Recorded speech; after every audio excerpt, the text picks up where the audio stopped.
Hello everyone, welcome back to the channel.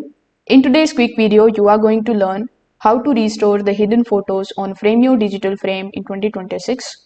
So in order to do it, first of all, you need to tap on your Frameo screen in order to basically open the menu in front of you. Now in the menu, you just have to tap on the option of settings. When you are inside the settings, simply tap on the option of manage photos.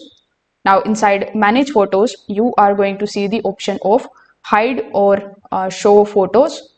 So when you tap on this particular option, you are going to see all of your hidden photos over here. You can also use this box icon here on the top right hand corner of the screen in order to basically add more filters on top of your hidden photos. So that's how you can basically find all of your hidden photos. If you want to unhide any one of the photos, you just have to simply select the photo, and on top of it you are going to see this type of eye icon. So when you tap on the eye icon, you will see the unhide option. So that's how you can basically unhide them, and these are going to be shown on your basically frame. So if this video helped you out, make sure that you like this video and subscribe to the channel. Thanks for watching.